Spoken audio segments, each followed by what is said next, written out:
ನಿತೀಶ್ ಕುಮಾರ್ ನಡೆ ಇನ್ನೂ ನಿಗೂಢ. ಆರ್ಜೆಡಿಯ ತೇಜಸ್ವಿ ಯಾದವ್ ಜೊತೆ ದೆಹಲಿಗೆ ತೆರಳಿದ್ದಾರೆ ನಿತೀಶ್. ಒಂದೇ ವಿಮಾನದಲ್ಲಿ ತೆರಳಿದ್ದಾರೆ ನಿತೀಶ್ ಕುಮಾರ್, ತೇಜಸ್ವಿ ಯಾದವ್.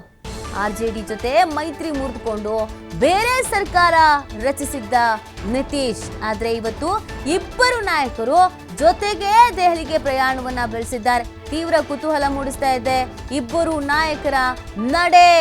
ನೋಡಿ, ಇಲ್ಲಿ ಏನು ಬೇಕಾದ್ರೂ ಆಗುತ್ತೆ ಅನ್ನುವಂಥದ್ದನ್ನ ನಾನು ಆಗ್ಲೇ ಹೇಳ್ತಾ ಇದ್ದೆ. ಜೆಡಿಯುನ ನಿತೀಶ್ ಕುಮಾರ್ ನಡೆ ಇನ್ನೂ ಕೂಡ ಕ್ಲಾರಿಟಿ ಸಿಕ್ಕಿಲ್ಲ. ದೆಹಲಿಗೆ ಹೋಗ್ತಿದ್ದಾರೆ, ಆದ್ರೆ ಯಾರ ಜೊತೆ ಭಾಗಿಯಾಗೋದಕ್ಕೆ ಮೀಟಿಂಗ್ ನಲ್ಲಿ ಅಂತ ಗೊತ್ತಿಲ್ಲ. ತೇಜಸ್ವಿ ಯಾದವ್ ಜೊತೆಗೆ ಬೇರೆ ಒಟ್ಟಿಗೆ ಹೋಗ್ತಾ ಇದ್ದಾರೆ. ಇದು ಸಾಕಷ್ಟು ಕುತೂಹಲಕ್ಕೆ ಕಾರಣವಾಗ್ತಾ ಇದೆ ಮತ್ತು ಇದು ಮಹತ್ವವನ್ನ ಪಡ್ಕೊಳ್ತಾ ಇದೆ. ಒಂದೇ ವಿಮಾನದಲ್ಲಿ ನಿತೀಶ್ ಕುಮಾರ್, ತೇಜಸ್ವಿ ಯಾದವ್ ಇಬ್ರು ಪ್ರಯಾಣವನ್ನ ಮಾಡ್ತಾ ಇದ್ದಾರೆ. ಆರ್ಜೆಡಿ ಜೊತೆ ಮೈತ್ರಿಯನ್ನ ಮುರಿದುಕೊಂಡು ಬೇರೆ ಸರ್ಕಾರವನ್ನ ರಚಿಸಿದ್ರು ಇದೇ ನಿತೀಶ್. ಆದ್ರೆ ಇವತ್ತು ಇಬ್ರು ನಾಯಕರು ಜೊತೆಗೇನೆ ದೆಹಲಿಗೆ ಪ್ರಯಾಣವನ್ನ ಮಾಡ್ತಾ ಇದ್ದಾರೆ.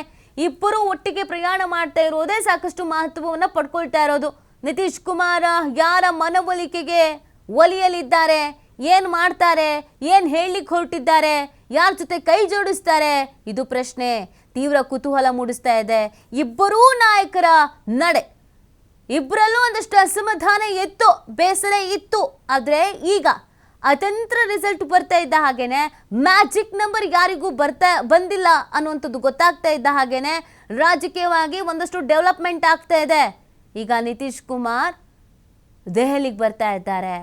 ಆರ್ಜೆಡಿಯು ತೇಜಸ್ವಿ ಯಾದವ್ ಜೊತೆಗೆ ದೆಹಲಿಗೆ ಬರ್ತಾ ಇದ್ದಾರೆ ನಿತೀಶ್.